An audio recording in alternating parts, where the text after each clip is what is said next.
zonna eziyitibwamu okufuna Inebantu n'okumukakasa ku kifo ekyokulera obusoga.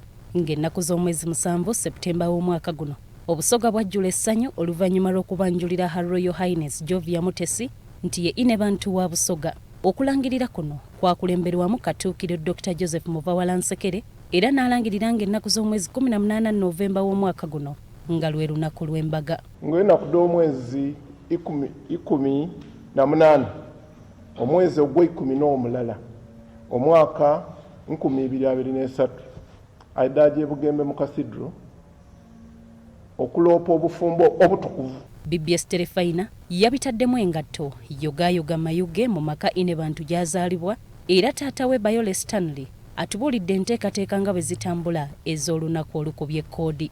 Ono tumusanze ku kyalo St. Mulumba mu muluka gw'Ekyebando mu ggombolola y'e Mayuge mu constituency y'e Bunya West mu district y'e Mayuge mu buvanjuba bw'eggwanga. Bayole ye ssentebe w'ekyalo kye kisirifu ddala kati okumala emyaka egisoba mu 25 ng'ekyalo kino ky'abantu balimi era abalunzi abafa ennyo ne ku butonde bw'ensi.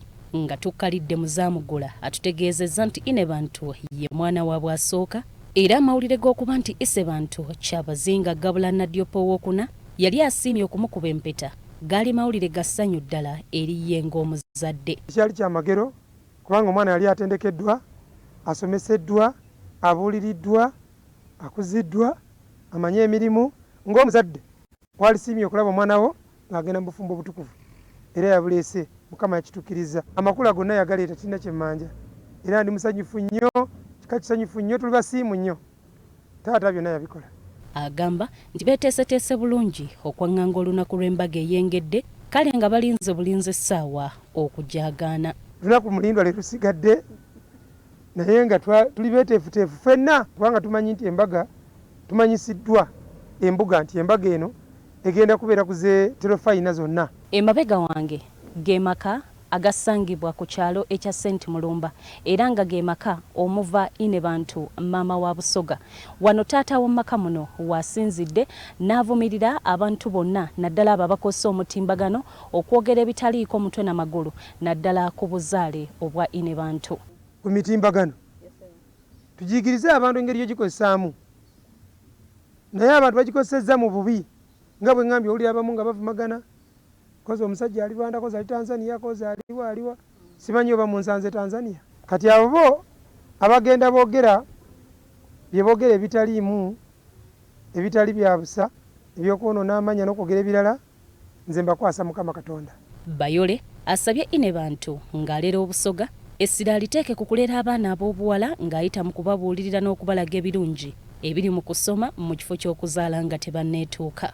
Okutambulira ku nnono ne culture n'empisa ezifuula abakyala okubeera abakyala mu maka n'okuguluminga okuza bawala baffe mu mpisa ennungi nabo bagoberere ebigere bye nga bw'atambula.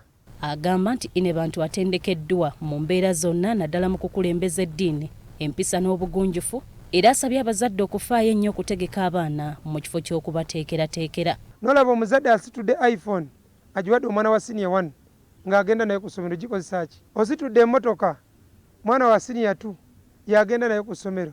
Kikyolaga abasoma Kurani musome n'abaana bamwe Kurani, abasoma Bayibuli musome n'abaana Bayibuli.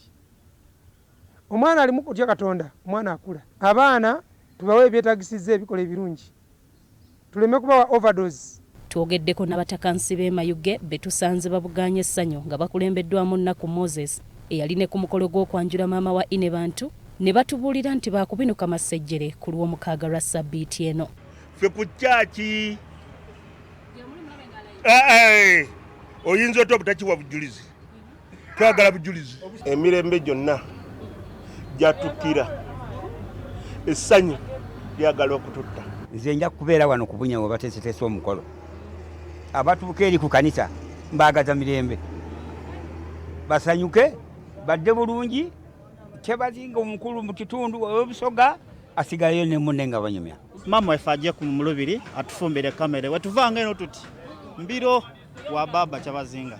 Kinajjukirwa nti Inebantu yasembayo okufunibwa mu Busoga nga Kyabazinga ali ku ntebe alamula yaliwo mu mwaka gwa 1956 nga gye myaka 67 bw'eddwe egiyise. Stella Nandawula Sendagire, BBS Terefayina, Ageesigika.